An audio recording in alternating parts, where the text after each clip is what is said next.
What's going on, guys? It's your boy AK Works bringing you an update of what we're gonna do with the DR10 as promised. So right today we're gonna go over the build list, all the parts that I bought to put this car together, and in the next video we will build it piece by piece.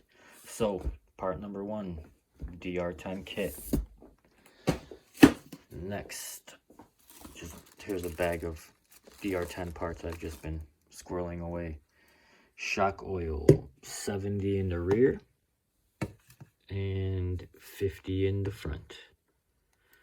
That's like been the general consensus at my local track. I've been asking around because this is my first DR10 10th scale two-wheel drive build. So for the ESC, we went with the Mcallister X8S for two reasons.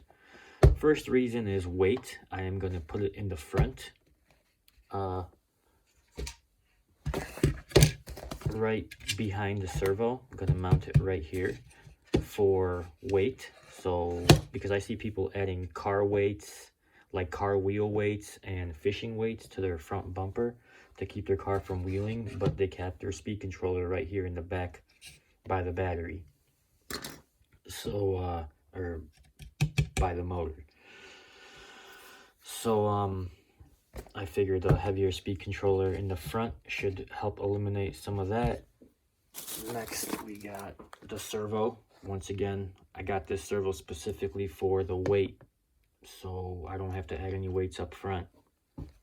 It is pretty sure it's overkill, 2290 SG, 972 ounces. I run it at 8 volts or 8.4 volts, whatever it's allowed to run.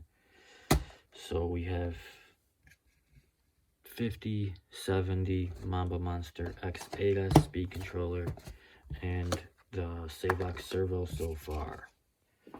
For the motor, we went with the Trinity Dragmaster 3.5 turn, and we are currently waiting on the dark purple rotor. See, they don't have it here. They only have purple. We're going to get dark purple. It's an unlisted rotor. It's a ultra Torq. That's what you really want. Not a lot of people change the rotors in their motors, but we're definitely going to do that. Next, what do we have? Tires. What do we choose for tires? Oh, rims. Proline bead lock rims.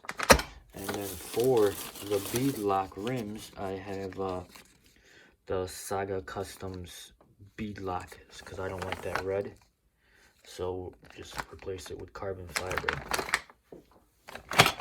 And that's what we got for the rear wheel, the rear tires. Proline reaction belted tires. At my local track, they were saying that not to run belted tires. These are probably going to be more for street, but we're going to try them because at the moment these are the only tires I have. They say to run those without the foam insert, that it really helps. Front tires, Proline Hossiers.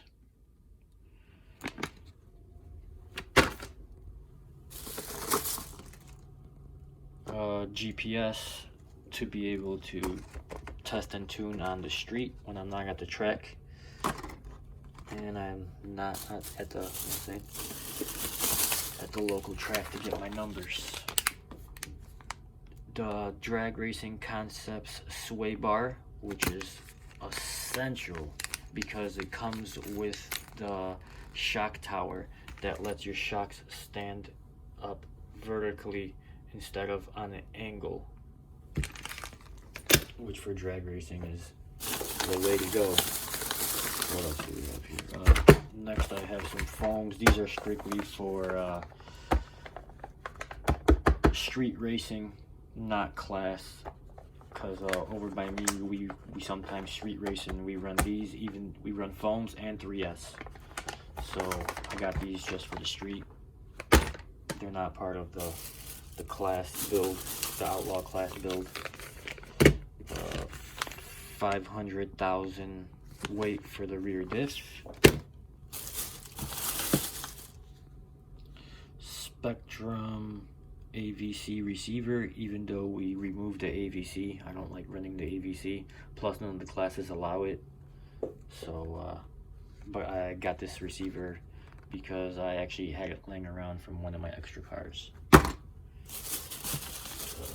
Serpent diff housing, because the Robinson Racing one, or whoever makes the other one, Hot Racing, was out of stock at the time.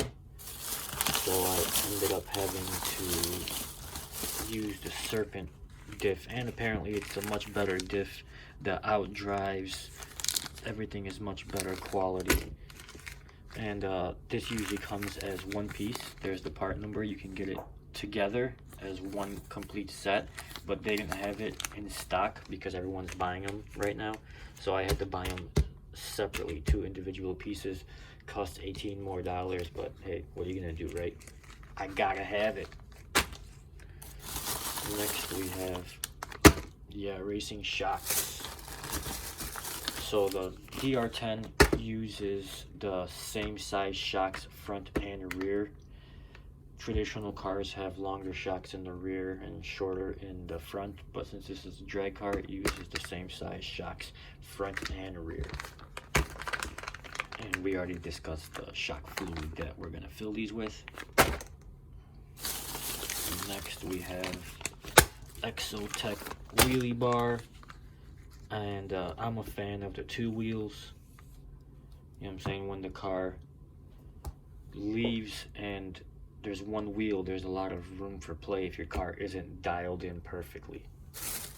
And what's also essential to a wheelie bar is a wheelie bar mount to be sturdy, because when the wheelie bar hits the ground and the mount starts flexing, your car is going to pull to whichever direction it flexes. If it's rigid, it's going to hit and go straight as hell, which is what you want. So you usually want to get the wheelie bar mount when you get the wheelie bar. Let's see what else we got in the goodie bag. Oh, getting short. Mcallister body mounting kit. Everybody was telling me that this is a necessity, so I bought it. I think we're at the bottom of the bag. Yep, that's all the parts. So next we have the Robinson Racing idler gear. This thing just is, it's a must.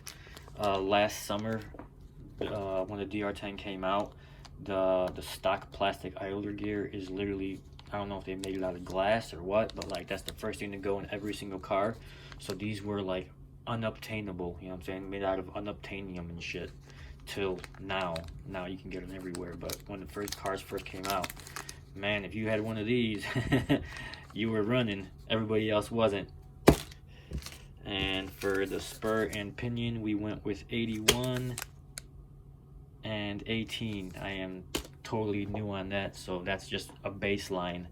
Well, we're gonna definitely not keep that. But so yeah, these are all the parts to build. I'll list the build list in the description if you guys want to get some of the same parts to build yours. But thank you guys for watching, and stay tuned. The next video we will build it together. All right, thanks guys.